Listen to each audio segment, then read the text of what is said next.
اللهم سبحانك لا علم لنا إلا ما علمتنا إنك أنت العليم الحكيم مولاي صل وسلم دائما أبدا على حبيبك من زانت به البصر. معزز سامعین کرام، السلام علیکم ورحمۃ اللہ وبرکاتہ۔ ارشاد باری تعالیٰ ہے، تم اللہ کا انکار کیسے کر سکتے ہو اور تم بے جان تھے، پھر اس نے تم کو حیات دی، پھر تم کو موت دے گا، پھر تمہیں زندہ کرے گا، پھر تم اسی کے پاس لوٹائے جاؤ گے۔ معزز سامعین کرام، اس سے پیشتر جو آیہ کریمہ ہے اس میں خسارے کے حوالے سے بیان فرمایا گیا ہے۔ وہ کون سی عادات ہیں جو انسان اختیار کرے تو وہ گھاٹے کا سودا کر رہا ہے۔ اس سے پیشتر آیہ کریمہ میں فسق کا بیان فرمایا گیا، اور اس سارے بیان کے ساتھ یہاں آ کر جب یہ ارشاد فرمایا کیف تکفرون باللہ وکنتم امواتا فاحیاکم، کہ تم اللہ کا انکار کیسے کر سکتے ہو اور تم بے جان تھے، پھر اس نے تم کو حیات دی۔ پہلی بات کہ تم اللہ کا انکار کیسے کر سکتے ہو، اس میں دو پہلو آئیں گے۔ ایک کہ اتنی ہی نشانیاں اللہ کریم کی ذات، اس کی وحدانیت کے حوالے سے موجود ہیں کہ وہ لوگ جو انکار کرتے ہیں، کفر کرتے ہیں، وہ بھی دنیا کے تسلسل کو جتنا بھی قائم کرتے جائیں، جتنی بھی الفاظ اور شہادتیں جمع کرتے جائیں، جتنی منطق پر بحث کرتے جائیں، آخر مجبور ہیں کہ کوئی ایک ذات ایسی ہے جس کی ابتدا نہیں ہے، جسے کسی نے پیدا نہیں فرمایا، اور باقی جو کچھ ہے تمام جو مخلوق ہے اس ایک ذات تک پہنچتی ہے اور پھر بات رک جاتی ہے۔ یہ اللہ کریم کا احسان ہے کہ اللہ جل شانہ نے انبیاء اور رسول کو مبعوث فرمایا، وہ اس سے جو ہمارے لیے ضروری قرار فرمائے، وہ ہم تک رسائی کا ذریعہ عطا فرمایا، سبب عطا فرمایا۔ پھر جو حیات ہے اور جو موت ہے، چونکہ جو زندہ ہے جب تک اس پر موت وارد نہیں ہو رہی، موت و حیات کا جو نظام ہے وہ اسے دیکھ بھی رہا ہے اور اپنی سمجھ اور بوجھ کے مطابق، اپنی استطاعت کے مطابق سمجھ بھی رہا ہے، دیکھ بھی رہا ہے۔ یہ سارا کچھ اتنا ہے کہ انکار ممکن نہیں۔ اور دوسرا پہلو ذات ہے اللہ جل شانہ کی جو رب العالمین، دوسری طرف مخلوق ہے، مخلوق محتاج ہے اور خالق بے نیاز ہے۔ یہ کیسے ہو سکتا ہے کہ جو محتاج ہے، جس کا محتاج ہے، اس کا انکار کر سکے؟ ایک ضد اور عناد ہے جسے بندہ اختیار کرتا ہے جب اس سے ہدایت سلب ہو جاتی ہے۔ ایک سوال اکثر پوچھا جاتا ہے کہ جب کوئی غلطی اور گناہ کرتا ہے تو اس کا ایک کفارہ ہے، اور جب بات آخرت کی آتی ہے تو جس نے یہاں زیادتی کی، ظلم کیا، کفر کیا، شرک کیا، تو آخرت کی سزا جو ہے وہ نہ ختم ہونے والی ہے۔ اب عجیب بات ہے، جب یہ اعتراض پیدا ہوتا ہے تو اس اعتراض کا بیان کرنے والا جہاں اس سزا پر اور اس ابدی سزا پر اعتراض کر رہا ہے، وہاں آخرت کا ماننا اس کے اعتراض میں شامل ہے، آخرت کی جزا و سزا اس کے اعتراض میں شامل ہے، تو وہ اعتراض کر رہا ہے۔ اب جب اس بات کو مان رہے ہو تو جہاں قرآن کریم بیان فرماتا ہے کہ اللہ کریم کسی پر ظلم نہیں فرماتے، یہ لوگ اپنے اوپر خود ظلم کرتے ہیں، یعنی اپنا راہ ایسا جو ہے منتخب کرتے ہیں، ان کا انتخاب ایسا ہے کہ یہ جہنم میں جا رہے ہیں، یہ اپنا نقصان خود کر رہے ہیں۔ اب جو معترض ہے اعتراض کرنے کے لیے جو بات کر رہا ہے اس میں ثبوت جو دے رہا ہے اسی ثبوت کے ساتھ جو ثبوت دار دنیا کے حوالے سے کلام ذاتی بیان فرماتا ہے اسے نہیں مان۔ اور قرآن کریم اعتراض کرنے والا جو ضد اور عناد کرتا ہے اس کے حالات جب بیان فرماتا ہے تو آیات کریمہ جو اس حالت کو بیان کرتی ہیں اس کا جو مفہوم عالی سمجھ آتا ہے وہ یہ آتا ہے کہ یہ جان بوجھ کر انکار ہے اور تکبر بنیاد ہے اس کی، ضد اور عناد بنیاد ہے اس کی۔ اب جہاں وہ بات قرآن کریم کی مان کر کے جہاں عبدالآباد عذاب ہے اس پر معترض ہو رہے ہو تو جہاں سبب بیان فرمایا جا رہا ہے اسے کیوں نہیں مانتے؟ تو سمجھ آتی ہے کہ وہ آدھا حصہ ماننا اور آدھا حصہ نہ ماننا وہی بات جو قرآن کریم بیان فرماتا ہے متکبر ہیں، اپنی خواہشات کی پیروی کرتے ہیں، خواہشات نفس کی پیروی کرتے ہیں، تو یہ سبب بنتے ہیں ان اعتراضات کا۔ پھر اگلے دن میں کسی کی خبر دیکھ رہا تھا، قرآن کریم کے حوالے سے حلال اور حرام پر وہ بحث کر رہا تھا، غیر مسلم ہے اسلام پر بحث کر رہے ہیں۔ اب اس بحث سے مراد ہمارا سمجھانا نہیں ہے، ہم پر اعتراض کرنا ہے، ہمیں دھوکہ دینا ہے۔ اب وہ حلال اور حرام کے موضوع پر بحث کرتے ہوئے کئی ایسی چیزیں جو ہیں ان سے متعلق اس طرح بیان کر رہا تھا جیسے مسلمان اختیار کرتے رہیں تو خیر۔ اب قرآن کریم کو مان رہا ہے، جو معترض ہے جو اعتراض کر رہا ہے وہ قرآن کریم کو بھی مان رہا ہے، قرآن کریم کے حکم کو بھی مان رہا ہے۔ یہ قرآن کریم ہمیں نصیب کہاں سے ہوا؟ ہم میں سے کون ہے جس کے پاس اتنی قوت ہے کہ وراء الورا انداز سے وہی الہی اس نے حاصل کی؟ تو جب اس موضوع کو دیکھو گے تو ذات نبی کریم صلی اللہ علیہ وسلم کی ہے، جہاں سے ہمیں کلام ذاتی نصیب ہوا، جہاں سے وحدانیت باری تعالیٰ کی شناسائی اور اس پر ایمان لانا جو لازم ہے، یہ سارے حصے ہمیں نصیب ہوئے نبی کریم صلی اللہ علیہ وسلم کی ذات اقدس سے۔ اب جہاں سے کلام ذاتی نصیب ہو رہا ہے وہاں جو اس کی پہلی شرح ہے، اس کی جو پہلی عملی تفسیر ہے وہ ہے جو نبی کریم صلی اللہ علیہ وسلم نے سمجھا اور جیسے اختیار فرمایا۔ پھر دوسرے حصے میں جب آپ کی ذات سے دوسری ہستی تک بات آئے گی تو پھر جماعت آ جائے گی صحابہ کرام رضوان اللہ علیہم اجمعین کی۔ جب صحابہ کرام رضوان اللہ علیہم اجمعین کی بات آئے گی تو یہ وہ ہستیاں ہیں جنہیں تربیت نصیب ہوئی آپ صلی اللہ علیہ وسلم کی ذات اقدس سے۔ ایسا بھی ہوا کہ ان کی گزارشات جو آپ کے حضور انہوں نے پیش کی ان گزارشات پر جواب وحی الہی سے آیا۔ ایسے خوشبخت لوگ کہ اللہ کریم نے جنہیں چنا اپنے حبیب کی خدمتگار کے طور پر۔ اب جب وہ سمجھ رہے ہیں اور آپ کے روبرو عمل کر رہے ہیں تو جہاں جس درجے کی جو تصحیح ہے وہ انہیں نصیب ہو رہی ہے نبی کریم صلی اللہ علیہ وسلم کی ذات اقدس سے۔ اب جہاں جو اعتراض کیا جاتا ہے اسی لیے صحابہ کرام رضوان اللہ علیہم اجمعین کی ہستیوں کو زیر بحث لایا جاتا ہے اور اعتراض کیا جاتا ہے کہ وہاں کی بات نہ کرو۔ تو کلام ذاتی کو معترض مان رہا ہے تو پھر اس کے اصول و ضوابط جب وہ نہیں مانتا جو آپ صلی اللہ علیہ وسلم نے بیان فرمایا تو پھر اس کا ماننا کیا ہے؟ اب ان سارے موضوعات کو لے کر جب ہم اپنی بات کرتے ہیں، دیکھو ہوا تو چلتی ہے لیکن جہاں دیا ہو اس کے گرد شیشہ رکھا جاتا ہے کہ ہوا نہیں رکتی۔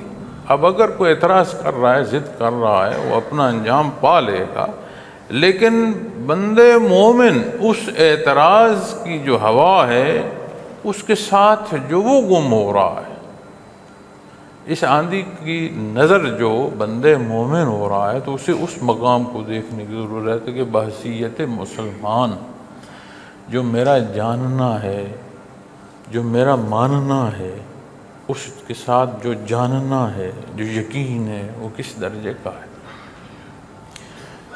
دنیا کو اللہ کریم نے سبب سے پیدا فرمایا، اب رازق وہ ہے، ہم مرزوق ہیں، رزق وہ عطا فرماتا ہے، ہمیں نصیب ہوتا ہے۔ دنیا کا سبب ہونا ہمیں یہ بات سمجھاتا اور سکھاتا ہے کہ اسباب اختیار کرنے ہیں، اس کی تیاری ہے، اس کی ایک عملی صورت ہے، اس کے نتائج ہیں، ہر ایک اس میں سے گزرتا ہے۔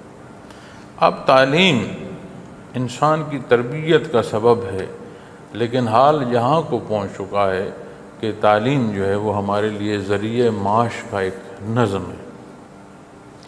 ٹھیک ہے بھائی، اب اس پر جب ہم دیکھتے ہیں تو کتنی کوشش کی جاتی ہے اور کتنا خرچ اٹھایا جاتا ہے بچے کی تعلیم پر۔ اب موضوع یا بات کیا ہے کہ یہ اپنے لیے اچھا ذریعہ معاش جو ہے وہ پیدا کر سکے، دنیا میں کامیاب زندگی بسر کر سکے، اس کی زندگی سہل آسان ہو، اسے دنیا کی جو اشیاء ہیں ان کی تنگی نہ ہو۔ آپ غور کریں، ایک معصوم اپنے وجود سے بھاری بستہ اٹھاتا ہے اور بالوں کی سفیدی تک وہ اس نظم میں سے گزرتا ہے، اور کس قابل ہوتا ہے؟ ذریعہ معاش کے لیے۔ اب یہاں یہ ساری بات سمجھ آتی ہے، تو جب دین اسلام کی بات آئے تو پھر کیوں کر ہم یہ سمجھ لیتے ہیں کہ یہ مولانا کے ذمے ہیں، یہ پیر صاحب کے ذمے ہیں۔ وہ جو اعتراض کر رہا ہے اس کے اعتراض میں اتنی ایک کمی ہوتی ہے کہ ہمیں اس کا اعتراض تو لگ رہا ہوتا ہے، اور ہم اس کے اعتراض پر سوال ڈھونڈ رہے ہوتے ہیں یا خود ابہام کا شکار ہو رہے ہوتے ہیں۔ وہ کیوں نظر نہیں آ رہا ہوتا کہ وہ جو معترض ہے اس کا اپنا جو اعتراض ہے اس کا وجود کوئی، اس لیے کہ نہ ہم پڑھنے کی کوشش کرتے ہیں، نہ ہم سمجھنے کی کوشش کرتے ہیں، اور نہ کسی کو اس قابل سمجھتے ہیں کہ اس سے پڑھا جائے یا سمجھا جائے۔ یہ سارا کار کچھ کیوں ہے؟ دنیا کا رزق، قرآن کریم کی آیت ہے کہ کوئی شے زمین پر ایسی نہیں ہے جو حرکت کرتی ہے اور اس کا رزق اللہ کے ذمے نہیں۔ یعنی زندگی کا سبب جو رزق ہے، جو خوراک ہے، وہ اللہ نے اپنے ذمے دی ہے، ہم سبب اختیار کرتے ہیں، اور جہاں جو ذمہ داری اس نے ہمیں عطا فرمائی، جس عبادت کے لیے اس نے ہمیں پسند فرمایا، جہاں اس نے ہمیں نعمت عطا فرمائی، اس کے لیے جو کچھ اس نے عطا فرمایا ہے وہ ہر شے موجود ہے، ہم اس سے استفادہ حاصل نہیں کرتے تو کیا مطلب ہے؟ تو بات سمجھ آتی ہے، اللہ ہمیں معاف فرمائے کہ اہمیت ہمارے نزدیک کس کی ہے۔ دین کا جاننا ہمارے نزدیک اہم ہو، بندگی کی کیفیت اور حال سے ہم آشنا ہوں تو یہ عمل مقدم رہے گا، اور اگر یہ نہیں ہے تو صرف دنیا رہ جاتی ہے۔ تو پھر دنیا جب مقدم سمجھی جائے تو پھر اس کے جو اسباب ہیں وہ بھی مقدم جانے جائیں گے، پھر ان پر عمل جو ہے بندہ اسی درجے کا رکھتا ہے۔ اللہ کریم ہمیں دین اسلام کو سمجھنے، سیکھنے اور عمل کی توفیق عطا فرمائے۔ تو جب یہ فرمائے گا نا کیف تکفرون باللہ، کہ تم اللہ کا انکار کیسے کر سکتے ہو؟ فرمایا وَكُنْتُمْ أَمْوَاتًا فَأَحْيَاكُمْ، تم بے جان تھے پھر اس نے تم کو حیات دی۔ اب جب آپ موت و حیات پر معزز سامعین کرام بحث کریں گے تو حضرت جی رحمۃ اللہ تعالیٰ علیہ نے اس پر جب بحث فرمائی تو بڑی باریکی تک چلے گئے۔ بعض جگہ اس حیات سے جو پہلے ہے کہ بے جان ہونا، اس میں بڑی دور تک بات کی گئی ہے، لیکن بعض مفسرین کرام نے اس بے جان کی کیفیت کو وہ حصے جو وجود کا سبب بنے، جیسے مختلف خوراک ہے، بنیادی طور پر تو مٹی ہے جو بنیادی عنصر ہے تخلیق کا۔ اب وجود اللہ کریم نے مٹی سے پیدا فرما، اس وجود کی تکمیل کے جو ذرائع ہیں خوراک کی صورت میں، ہر حصہ جو ہے وہ مٹی سے پیدا ہو رہا ہے، تو جسے مٹی سے پیدا فرمایا یہ مٹی پھانک نہیں رہا، لیکن وہ تخلیق کا نمونہ ایسا اس نے پیدا فرمایا مٹی سے کہ پھر اس کی جو خوراک کی اشیاء ہیں، جو سبب ہیں، جو جنس ہے، وہ بھی مٹی سے پیدا ہو رہی ہے، اور کیا الگ صورت ہے، کیا الگ ذائقہ ہے، کیا خوش ذائقہ ہے، اور اس کا اس ذائقے کے ساتھ جو وجود کی ضرورت ہے اس کی تکمیل فرمائی جا رہی ہے۔ تو مفسر کریم نے ان حصوں کو بھی لیا ہے۔ پھر حضرت جی رحمۃ اللہ تعالیٰ علیہ جب اس پر بحث فرماتے ہیں اس حصے پر، تو وہ فرماتے ہیں کہ انسانی جو وجود ہے اس تخلیق سے پہلے اتنا کچھ بکھرا ہوا ہے کہ یہ جو اعتراض کرتے ہیں کافر کہ یہ موت کے بعد حیات کیسے ہو سکے گی، تو اس وقت اس کے اجزاء کا پھیلاؤ اتنا نہیں۔ پھر وہ مثال ارشاد فرماتے ہیں اسوار کی، خوراک کی، کہاں سے کھایا، کیا پیا۔ پھر جب اس خوراک پر بحث فرماتے ہیں تو پھر وہ فرماتے ہیں کہ اس کے دو حصے، ایک تو وہ حصہ جو وجود کو ملا، ایک وہ حصہ جو صلب پدر میں جمع ہوتا گیا۔ اب یہی جو تولید کا نظام ہے، اس سے آگے جس نے پیدا ہونا ہے وہ پھر شکم مادر تک بات گئی۔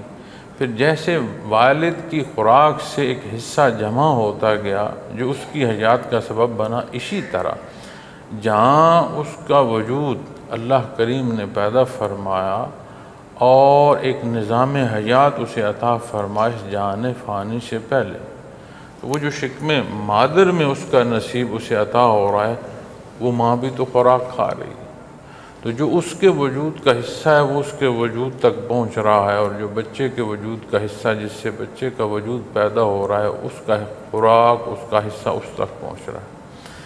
اب جب میں خود اپنا سفر دیکھتا ہوں، جتنا میں نے سفر کیا، اب یقین مانیں نہیں معلوم ہوتا کہ کھانا کہاں سے ہے اور بندہ کھا کہاں سے رہا ہے۔ توقع نہیں ہوتی کہ کیا کھانا ہے، اور جب کھانے پر بیٹھتا ہے تو کون سی قسم کھانے کی جو ہے وہ دستیاب ہوتی ہے، تو کون سی زمین کا خطہ ایسا ہے جہاں قدم اٹھانا ہے، کون سی فضا کی تقسیم ایسی ہے جہاں سے میں نے اپنی سانس لینی ہے۔ تو انسان جب دنیا پر چلتا ہے تو اپنا حصہ پورا کر رہا ہوتا ہے، جہاں جہاں اس کا قدم لکھا ہے وہاں وہ قدم لیتا جاتا ہے، جس فضا سے وہ سانس لینا ہے اس سے وہ اپنے حصے کا سانس لیتا ہے، جس خوشے میں اس کا نصیب ہے اس خوشے کا وہ حصہ اس کی خوراک تک پہنچتا ہے۔ کہاں جنس پیدا ہوئی، کہاں اسے پروسیس کیا گیا، کہاں وہ خوراک کی تیاری کی صورت تک پہنچی، اور کون اسے نوش فرما رہا ہے۔ تھوڑا سا دھیان کریں تو آپ کے اپنے ایک ایک نوالے پر یہ بات آپ کو سمجھ آئے گی۔ اب یہ ساری وہ تقسیم ہے جو اللہ کریم نے اس مخلوق میں فرمائی ہے۔ اب اسی میں سے وہ حصہ جو صلب پدر میں جا رہا ہے، جس سے پھر آگے نظام تولید میں اولاد نے پیدا ہونا ہے۔ پھر شکم مادر کی بات ہے کہ وہ خوراک جو ماں کی زندگی کا سبب ہے، اسی میں سے اس کا حصہ۔ اب نوالا ہاتھ کوئی توڑ رہا ہے، جہاں سے نوالا اس نے توڑا وہ گندم کہاں پیدا ہوئی، کس نے پکائی، اس کے نصیب میں اس سے کتنا حصہ ہے، اور پھر اس والدہ کا وہ چبانا، پھر اس چبانے میں اس کا حصہ جو اس کی اولاد ہے۔ تو فرمایا تو اس نے جو تمہیں بے جان تھے پھر اس نے تم کو حیات دی، وَكُنْتُمْ أَمْوَاتًا، بے جان تھے، فَأَحْيَاكُمْ، اس نے تم کو حیات دی۔ اب نہ ہونے کو ہونے تک کا پہنچنا اتنی بڑی نشانی ہے کہ کیف تکفرون باللہ، کیسے انکار کر سکتے ہو اللہ کریم کی شان کا، تم تو تھے نہیں، اور اللہ کی ذات کا انکار تم کیسے کر سکتے ہو۔ ثم یمیتکم ثم یحییکم ثم الیہ ترجعون، پھر تم کو موت دے گا، پھر تمہیں زندہ کرے گا، ثم الیہ ترجعون، پھر تم اسی کے پاس لوٹائے جاؤ گے۔ اب بات نہ تھے وہاں سے ہونے تک پہنچی۔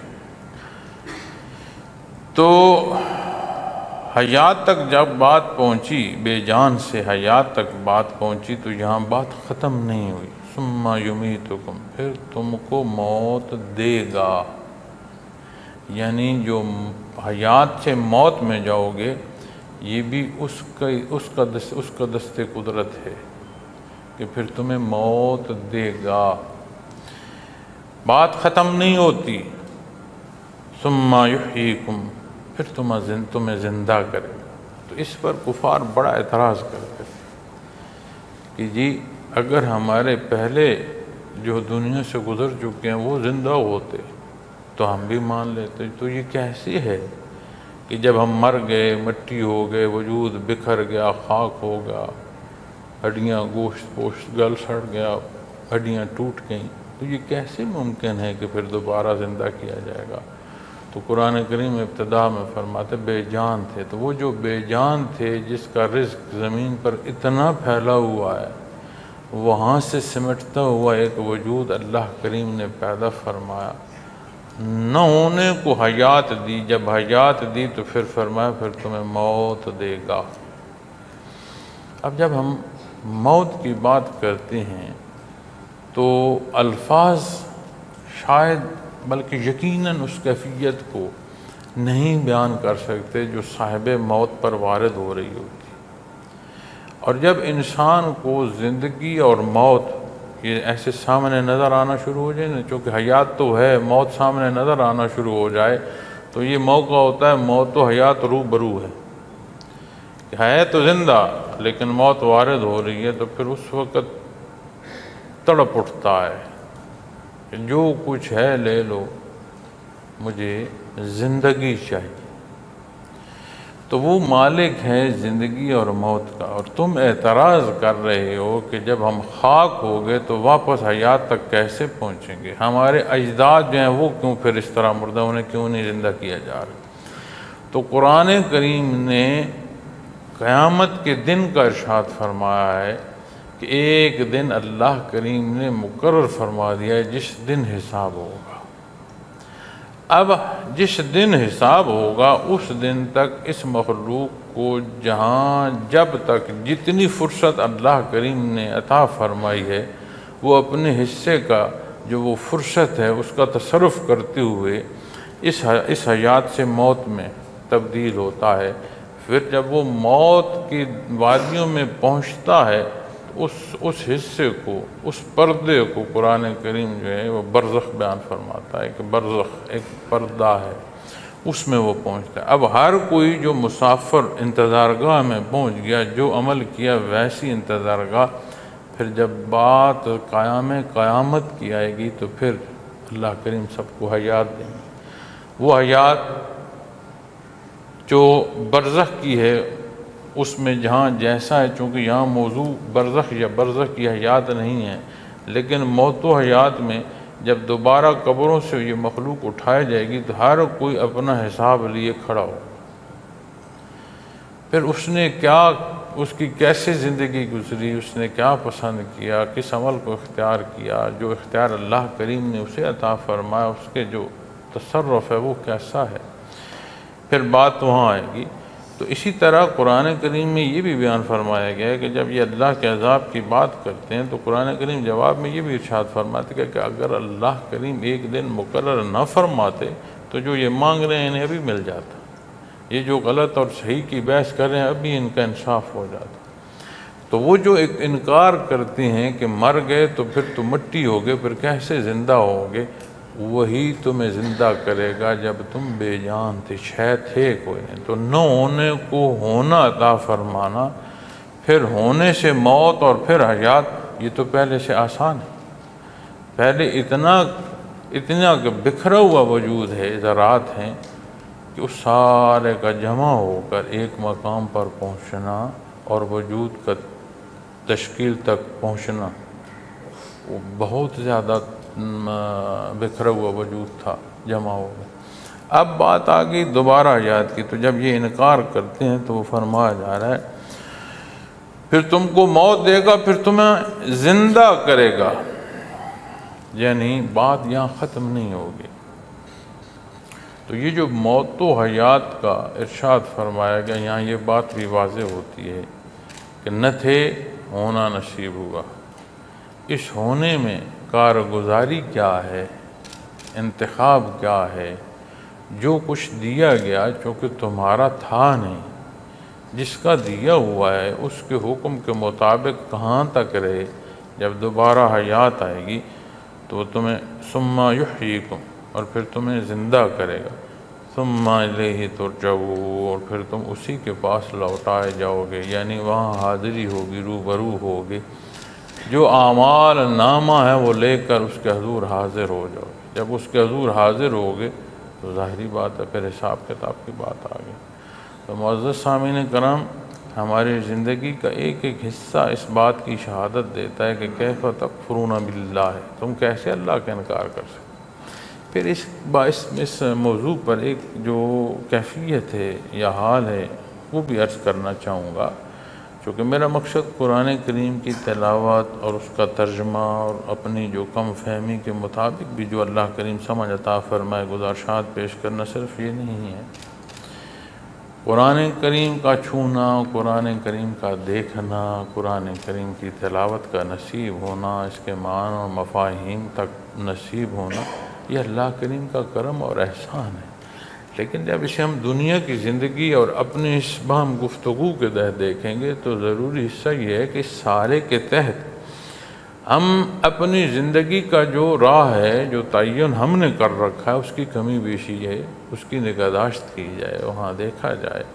تو معزز سامعین کرام، جب فرمایا گیا نا کیف تکفرون باللہ، تم اللہ کا انکار کیسے کر سکتے ہو، تو مانتے ہوئے حکم کا نہ ماننا، یہ کس درجے میں جائے گا، کس صورت میں جائے گا؟ ہم مان رہے ہیں اللہ کا ہونا، جب اللہ کا ہونا مانا جائے گا تو پھر اللہ کے حبیب صلی اللہ علیہ وسلم کی بات آئے گی، کلام ذاتی کی بات آئے گی، احکامات باری تعالیٰ کی بات آئے گی، ان حصوں کی بات آئے گی جو کلام ذاتی ہمیں تعلیم دے رہا ہے، اس زندگی اور اس مبارک زندگی کی بات آئے گی جس طرح نبی کریم صلی اللہ علیہ وسلم نے حیات مبارکہ بسر فرمائی۔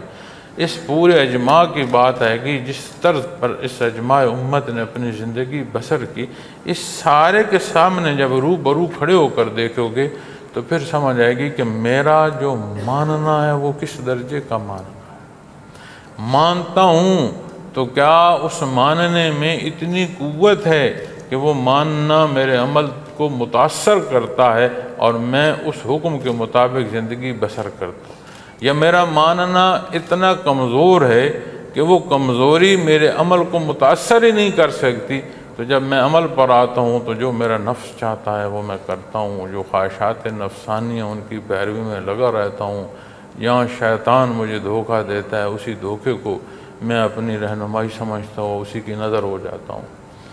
تو یہ بڑی باریکی ہے، اور اس میں جب ہم داخل ہوں اور اس کو دیکھیں تو پھر سمجھ آئے گی کہ یہ جو تکار ہمارے پورے معاشرے میں پھیل چکی ہے کہ ہر ایک کے نزدیک دوسرا زیر بحث ہے، اس کی فرصت نہیں رہی۔ کیونکہ میں جب دیکھوں گا تو پھر میں اپنا سوچ اور اپنا عمل، کہ میری جو سوچ ہے وہ کیا ہے اور میرا عمل کیا ہے، میں اس میں اتنا محو ہو جاؤں گا کہ باہر یا معاشرے میں جب کوئی حصہ آئے گا تو وہ یہی آئے گا کہ وہاں اس شے کی نشاندہی یا رہنمائی کی تو بات آئے گی، دوسرے کی ذات پر بحث نہیں رہے گی۔ تو جب ہم بات دوسرے اور دوسرے کی ذات کے کرتے ہیں تو ہمارے اندر تفریق اور بڑھتی ہے، تضادات اور بڑھتی ہیں، شدت آتی ہے، نقصان کا سبب ہوتی ہے۔ تو معزز سامعین کرام، ہمارا ماننا کیسا ہے، میرا ماننا کیسا ہے، آپ کا ماننا کیسا ہے، سوچ اور عمل سامنے رکھیں تو بات واضح ہوتی جائے گی کہ میں سوچ کیا رہا ہوں اور میں عمل کیا کر رہا ہوں۔ پھر فرمایا ثم الیہ ترجعون، ابھی فرصت ہے، پھر اس کے حضور حاضر ہو، ورنہ تو اس کی ذات ہر جگہ، ہر لحظے، ہر آن موجود، لیکن جب اس کے حضور حاضری کی بات آئے گی تو پھر معزز سامعین کرام حساب کتاب کی بات آئے گی، روز محشر کی بات آئے گی۔ والذی خلق لکم ما فی الارض جمیعا، وہی تو ہے جس نے زمین میں سب کچھ تمہارے لیے پیدا کیا۔ والذی، وہ ذات وہ ہے، خلق لکم ما فی الارض، زمین میں جو کچھ ہے اس نے پیدا فرمایا، جمیعا تمہارے لیے، یہ سب جو ہے، خلق لکم ما فی الارض جمیعا، جو کچھ ہے تمہارے لیے پیدا فرمایا۔ اب معزز سامعین کرام، ہم مخلوق ہیں، مخلوق کی اقسام پر بحث کرو تو آپ عدد نہیں سمجھ پاؤ گے کسی ایک حصے تک۔ کتنی مخلوق ہے جو مری ہے، کتنی مخلوق ہے جو غیر مری ہے، کتنی مخلوق ہے جو زمین پر بستی ہے، کتنی مخلوق ہے جو زیر زمین بستی ہے، کتنی مخلوق ہے جو زیر آب بستی ہے، پھر زمین خود مخلوق ہے، آب پانی جو ہے وہ خود ایک مخلوق ہے، اس کے اندر کتنے جہان بستے ہیں، پھر کس مخلوق کے اندر کتنی مخلوق ہے، یہ پیمانے جو ہیں یہ کم پڑ جاتے ہیں، سمجھ نہیں آتی کہ یہ شمار کہاں تک جائے گا۔ اور اللہ کریم فرما رہا ہے والذی خلق لکم ما فی الارض جمیعا، وہی تو ہے جس نے زمین میں سب کچھ تمہارے لیے پیدا کیا۔ یہ فضیلت کیسے ملی اسے؟ ساری مخلوق، کتنی بار قرآن کریم میں بیان فرمایا گیا جو اس نے تمہارے لیے چوپائے پیدا فرمائے، جن کی خوراک کا استفادہ کرتے ہو، جس کی کھال سے استفادہ کرتے ہو، جس پر سواری کرتے ہو۔ ایک گھاس کا تنکا پھوٹتا ہے، انسان نہیں کھا رہا اسے، لیکن اسی گھاس کو جو جانور کھاتا ہے، اس کی جو صحت ہے، اس کا جو گوشت ہے، اس کی جو کھال ہے، وہ کسے استفادہ پہنچا رہی ہے۔ زمین پر ہم بس رہے ہیں، سورج طلوع ہوتا ہے، اس کی تمازت سے کیا کچھ ہوتا ہے، یہ کارگاہ حیات میں کیا کیا تبدیلیاں رونما ہوتی ہیں، کہاں کون سی زمین جو ہے وہ سینچی جاتی ہے، کہاں کون سا خوشہ جو ہے وہ پکتا ہے، اور اس سے خوراک کا نظام تیار ہوتا ہے۔ ایک درخت کی اگر معزز سامعین کرام مثال لیں تو ایک ایسی صنعت ہے کہ بندہ حیران ہو جاتا ہے کہ اس بیج کا زمین جو اسے رویدگی دیتی ہے، ایک تناور درخت بنتا جاتا ہے، وہ زمین سے خوراک لے رہا ہے، اور اللہ کریم نے اس کا نظام ایسا بنایا ہے کہ وہ نظام جو خوراک تک اس کو پہنچاتا ہے، جو اسے تیار کرتا ہے، وہ پتوں میں ہے، پتوں میں اس کی خوراک کی ایسی تیاری ہوتی ہے جو پھر واپس تنے میں پہنچ رہی ہے۔ ایک ایسا زندگی کا نظام ہے اور ایک ایسی صنعت ہے کہ بندہ دنگ رہ جاتا ہے، اور اسے کاٹ کر انسان جلاتا ہے، اور شدید سردی میں اسے حدت کا سبب ہو رہا ہے۔ وہ پورا ایک حیات کا نظام ہے، اور آگ کی نظر ہو کر حدت کسے پہنچا رہا ہے؟ اس حضرت انسان۔ ہر شے کو اللہ کریم نے جوڑا جوڑا پیدا فرمایا، اور کتنے جوڑے ہیں جانوروں کے جو اس کی خوراک کا سبب کر رہے ہیں۔ زمین سے کیا کچھ نہیں اگتا، وہ ساری جو تخلیق ہے، جو نباتات ہیں، اس سے کیسے کیسے یہ فائدہ اٹھا رہا ہے۔ بظاہر ایک جڑی بوٹی ہے، اسے کہا جائے کہ کوئی نہیں جانتا یہ کیا ہے، یہ کڑوی ہے، یہ کیسی ہے، لیکن جو اس شعبے سے متعلق ہیں، جو حکماء ہیں، وہ اس کی باریکی سے ایک ایسا علاج نکالتے ہیں جو بڑی بڑی بیماریوں کے تدارک کا سبب بن جاتا ہے۔ ہمارے نزدیک زہر ایسی ہے جو موت کا سبب ہے، لیکن اسی زہر میں سے کسی بیماری کا علاج ایسے ممکن ہوتا ہے جس کی اور کوئی دوا نہیں ہوتی، لیکن وہ ایک ترتیب ہے، اس ترتیب پر مرض کیا ہے، وہ ترتیب کتنی ہے، اس کی سمجھ ہو، اس زہر سے بھی انسان جو ہے وہ استفادہ حاصل کر رہا ہے۔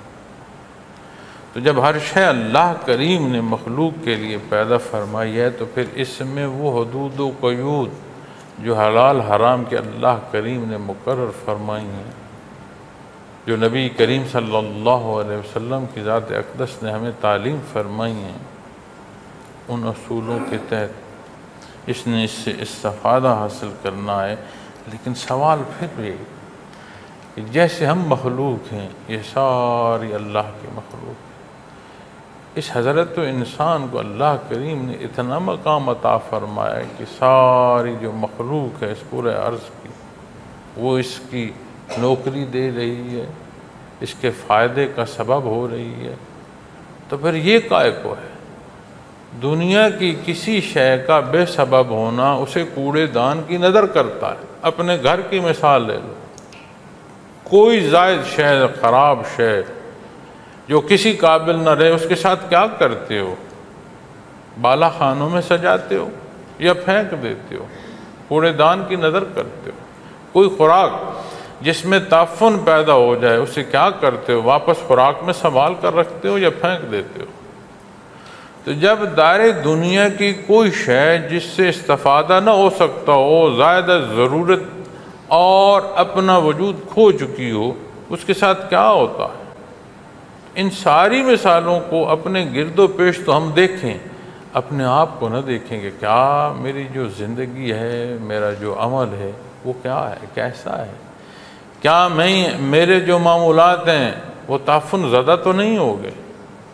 کیا اس نظام ہستی میں جو میری ذمہ داری اللہ کریم نے مجھے عطا فرمائی ہے، میں اس سے بھاگ تو نہیں گیا؟ تو معزز سامعین کرام سمجھ آئے گا کہ جو عمل بد ہے معاشروں میں تعفن کا سبب وہ ہیں، اور جہاں جو جتنا عمل صالح اختیار کرے گا اتنا نہ صرف ذات بلکہ معاشرے میں بھی استحکام آئے گا۔ اور صالح کی بات آئے یا بد کی بات آئے، اس میں کسی کا اختیار نہیں کہ وہ ذاتی مرضی پر اس کا جو ہے تعین کرے۔ ہر وہ عمل صالح ہے جسے نبی کریم صلی اللہ علیہ وسلم نے اختیار فرمایا، ہر وہ عمل بد ہے جسے آپ نے رد فرمایا۔ بڑی بنیادی شے ہے۔ آج یہ جو معاشرے میں خرابیاں پیدا کرتے ہیں، لوگوں میں اعتراضات پھیلاتے ہیں، یہ اس عربی زبان کا ترجمہ خود کر رہے ہیں، اپنی پسند کا اطلاق کر رہے ہیں، اور وہ صاحب زبان جب عین یہی زبان بولی جاتی تھی، چونکہ وقت کے ساتھ آمیزش ہوتی ہے، انداز بدلتے ہیں، الفاظ ادائیگی تک کا فرق آتا ہے۔ آج جب عربی بولی جاتی ہے تو قرآن کریم کے عربی کا انداز اور ہے، اور جو آج بولی جا رہی ہے اس میں فرق آ گیا۔ لیکن جس وقت نزول قرآن ہے اس وقت جو عربی زبان بولی جا رہی تھی عین یہی تھی، اور جن کی مادری زبان ہے کسی بات کسی سوال پر وہ عرض کرتے ہیں کہ اللہ اور اس کا حبیب صلی اللہ علیہ وسلم بہتر جانتے ہیں، تو آج کون ہے ایسا جو کہ ہاں میں خود سمجھ سکتا ہوں؟ تو قرآن کریم کا ہم تک پہنچنا، اسے حفاظت الہیہ نصیب ہونا اور اس کا ہم تک پہنچنا اس بات کی شہادت ہے کہ ویسے ماننا ہوگا جہاں سے پہنچنے کا سبب ہوا ہے، جیسے وہاں مانا گیا۔ جس ہستی نے ہمیں اللہ سے آشنائی عطا فرمائی، جس ہستی نے ہمیں کلام ذاتی سے نوازنے کا جو ہستی سبب ہوئی، جن حصوں کو انہوں نے جیسے اختیار فرمایا، جسے پسند فرمایا، جسے ناپسند فرمایا، ہر ایک اصول وہی ہوگا۔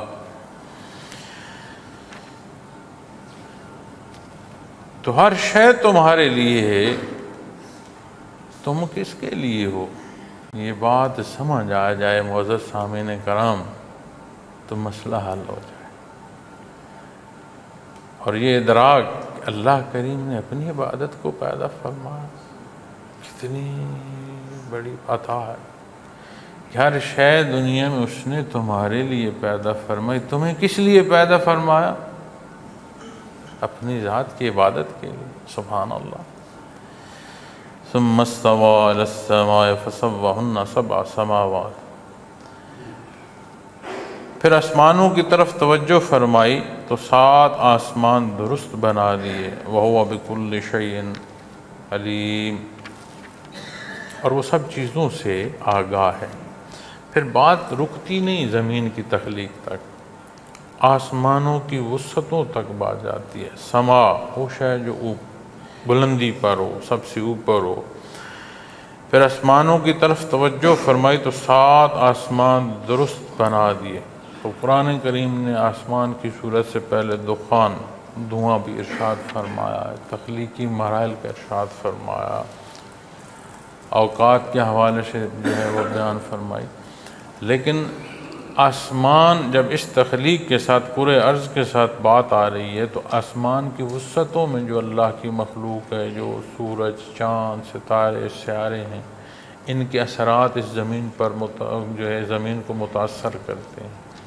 زمین کے جو پانی ہے اس کا زیر و بم جو ہے وہ ان سے منسلک ہے۔ زمین کی جو خوراک ہے، آج کی تحقیق ثابت کرتی ہے کہ اس کی جو خوشبو، اس کے جو ذائقے ہیں، مٹھاس ہے، اس تک ان کے اثرات موجود ہیں۔ سورج چڑھتا ہے تو جو زمین کو رویدگی ملتی ہے وہ بیج کے پھوٹنے کا سبب ہوتی ہے۔ اسی آسمان سے جو بارش برستی ہے اور بنیادی شے حیات کا جو قرآن کریم پانی بیان فرماتا ہے تو وہ پانی جو ہے مخلوق تک پہنچتا ہے، مخلوق کی نشو و نما بھی ہوتی ہے، مزید مخلوق کی جو تخلیق ہے ان مراحل میں وہ مراحل بھی جو ہیں وہ بھی پورے ہو رہے ہوتے ہیں۔ تو جب بات آسمانوں کی وسعتوں کی آئے گی تو وہی ذات ہے جس نے آسمان پیدا فرمایا، اور انہی ستاروں اور سیاروں اور اس حصے سے جسے آسمان دنیا کو اللہ کریم نے جن سے مزین فرمایا، قرآن کریم نے اسے مزین فرمایا، سجا دیا تمہارے لیے۔ اب اس مخلوق کے لیے آسمان دنیا سجا ہوا ہے، اور جو شیطنت لے کر بلندی کو اٹھتا ہے وہاں سے شعلہ اسے مارنے کا سبب ہوتا ہے۔ اس مخلوق کے لیے، اس بشر کے لیے اللہ کریم نے آسمان دنیا کو فرمایا سجا دیا ہے، یعنی اس کی جو بناوٹ ہے، اس کا جو نکھار ہے، اس سے بھی اسے تسکین حاصل ہوتی ہے۔ اور جو خلاف چلتا ہے، شیاطین ہیں، جب وہ آسمان کی بلندیوں کو جانا چاہتے ہیں، وہاں کی خبر لینا چاہتے ہیں تو وہ آگ کے انگارے ہیں ان کے لیے۔ کتنا فرق ہے۔ تو یہ بات سمجھ آتی ہے کہ تخلیقی جو انداز ہے اس کے مطابق چلنا تقویت ہے، اور اس تخلیقی انداز کے خلاف چلنا تکلیف ہے۔ تو صرف یہ زمین و آسمان کی تخلیق نہیں ہے، وَهُوَ بِكُلِّ شَيْءٍ عَلِيمٌ، وہ ہر شے سے آگاہ بھی ہے، کوئی شے ایسی نہیں ہے جو اس کی دسترس سے باہر ہو۔ اب اس تولیدی نظام کو دیکھیں جو ابتداءً میں عرض کر رہا تھا کہ ایک خوراک میں ذرات ہیں، کسی نہ کسی وجود کا حصہ ہے۔ پھر زمین و آسمان کی وسعتوں تک جاؤ، چاند ستاروں کی وسعتوں تک جاؤ، ان کے اندر کیا کچھ ہے، اس زمین کے اندر کیا کچھ ہے، تو ایک ایک شے سے اس کی ذات آگاہ ہے۔ تو میں ایک نکتہ اور بھی عرض کرنا چاہوں گا کہ یہ بات ہمیں یہ سمجھاتی ہے، کہیں کسی درجے کی کسی کی جو ذمہ داری ہے، اس ذمہ داری کی ادائیگی کے لیے اس سے متعلق ہر شے کا جاننا لازم ہے، اور ہم اپنی زندگی کے تجربات سے یہ اخذ کرتے ہیں کہ جو اپنی ذمہ داری سے آگاہ ہوتا ہے وہ اسے بخوبی انجام دے سکتا ہے، اور دنیا کی ایک عارضی اور فانی جہان کی ایک معمولی سی شے یہ آگاہی دے رہی ہے تو کیوں نہیں ہمیں سمجھ آتی جو مالک کل کائنات ہے، ہر شے سے آگاہ ہے۔ یہ تو ظاہر ہے باطن میں، اب جو کسی کا خیال ہے یہ کوئی مری شے تو نہیں ہے کہ نظر آ رہی ہے، نہ یہ اس خوشبو ہے، نہ اس کا کوئی رنگ ہے، نہ سماعت کی جا سکتی ہے، نہ دیکھی جا سکتی ہے، سمع و بصر سے بھی بعید ہے، حسات انسانی نہیں پہنچ رہی، لیکن اس کی ذات علیم ہے، وہ کہیں کسی دل میں کوئی خیال گزرا اس کی ذات جانتی ہے۔ اللہ کریم ہمیں ہماری کمی بیشیوں کی معافی عطا فرمائے اور اپنا وہ قرب عطا فرمائے کہ ہمہ وقت ہماری زندگی اس کی بندگی میں صرف ہو، دین کا سمجھنا، سیکھنا، عمل کرنا آسان ہو۔ اللہ کریم ہم پر رحم فرمائے۔ وآخر دعوانا الحمدللہ۔ اگر آپ کو یہ ویڈیو پسند آئی تو لائک، شیئر اور سبسکرائب کرنا نہ بھولیے۔ اللہ حافظ۔